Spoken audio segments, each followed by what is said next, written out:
In this lesson, we're going to be going over sculpting the eye. Aye, aye, Captain.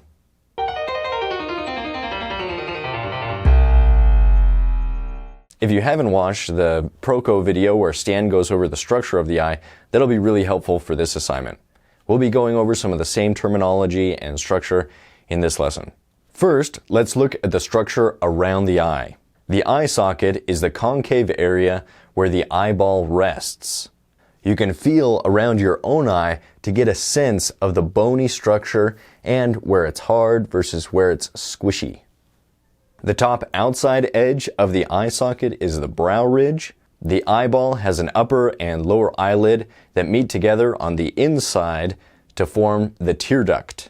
The sclera is the white part of the eye, the iris is the colored portion, and the pupil is the black dot in the center. The cornea is the clear lens that contributes to the way that light bounces off of the iris.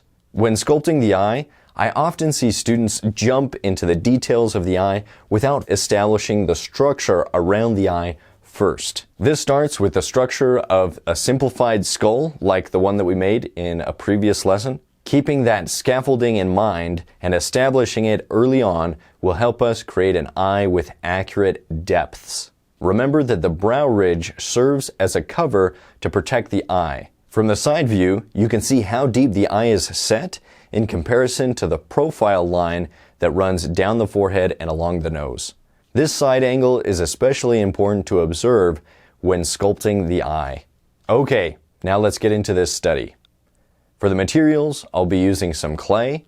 This is Chavant Medium NSP, but other types of clay can work fine. A backboard that's about 4 inches by 4 inches, and then these tools. For this study, we'll be using ourselves as a reference, so you'll want a mirror or two. 2 mirrors is better so that you can see some extreme angles. If you want to take your own photo references, be sure to get as many as you can from the sides and from extreme angles like above and below. Having a friend help take the photos will make things easier. A skull like the Proko skull is also a helpful reference when sculpting the eye socket. To start, we'll want to establish the surrounding forms of the brow ridge and nose. Observe yourself from the side view to establish this shape, the nose shape that transitions to the forehead, with a horizontal bar of clay for the brow ridge and a vertical bar of clay for the nose. From the front view, it should look like this. Observing the eye from above or below can help inform the way that the brow curves from the center line to the side plane of the face. Be sure to build this brow ridge and nose out quite a bit because a common mistake is not adding enough depth to the eye. With these outlines, I'm basically just drawing a line in space and focusing only on one angle at a time. Now that we've got more mass on the forehead, we can start to build out the eye socket. Remember that the eye socket has a distinct slanted rectangular shape with rounded edges. We can use a skull as a reference to help us make the outline of the eye socket as well as the brow ridge. Notice how I try to include the surrounding features as much as I can. If we were only sculpting the eyeball with only a small section of surrounding information, then we don't get that sense of how the eye flows into the nose and the forehead and the cheek. Once we have the bony structures roughed out, we can then start to define the secondary forms around the eye and try to capture the likeness from the references.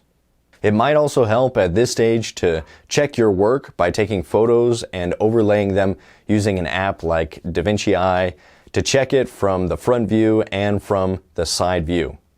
If you see any adjustments that need to be made in the basic structure or outlines, it's important to make those before adding the surface forms.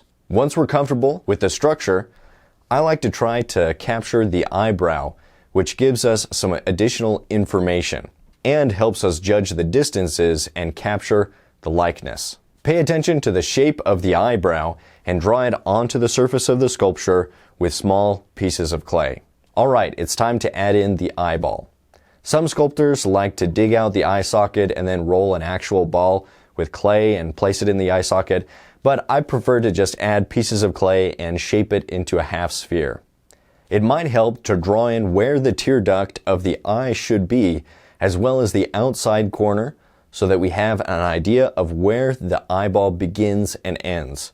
A common mistake is making the eyeball itself too large in comparison to the surrounding features. Once we have the eyeball in place, we can use a knife or sculpting tool to draw in the shape of the eyelids.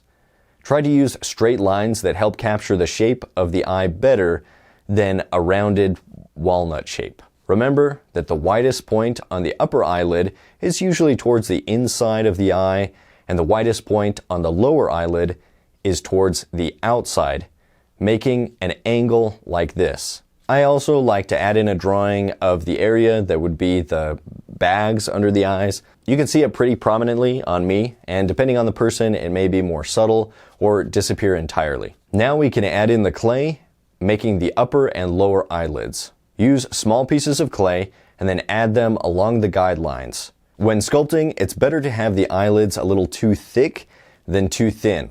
In reality, they're not super thick, but if we were to sculpt them as thin as they are in reality, we would lose some of the depth and contrast.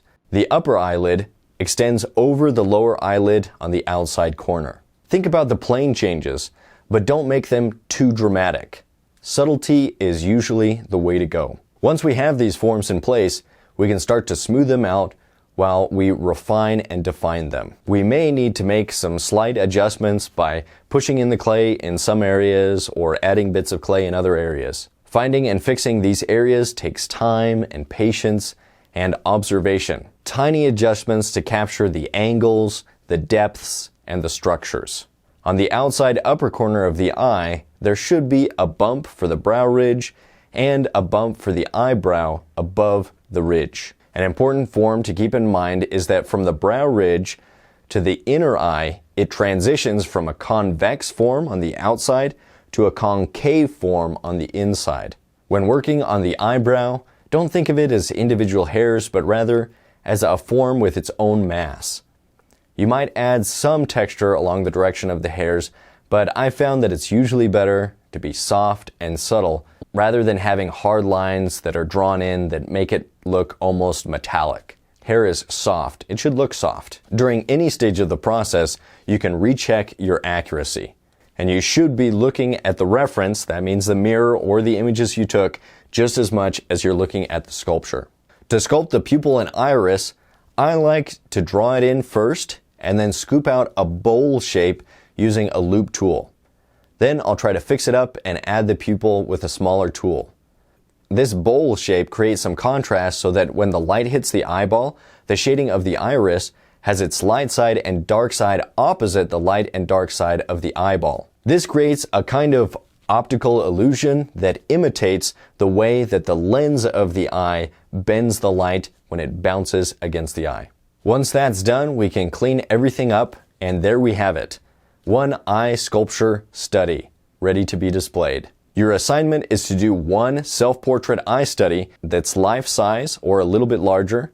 For this study, it's not essential to get a perfect likeness, but it should be generally correct in proportions and the structure without the eyeball being too large or too small. In the premium course, we'll have some longer demos that'll go more in depth, and we'll do some additional eye studies. So be sure to get the full course so that you can master portrait sculpting. If you like this video, be sure to watch some of our other videos on portrait sculpting or figure sculpting. Be sure to subscribe to the channel, push the notification bell, like the video, boom, subscribe, comment below, you know the drill. Stay productive, stay creative. See you around.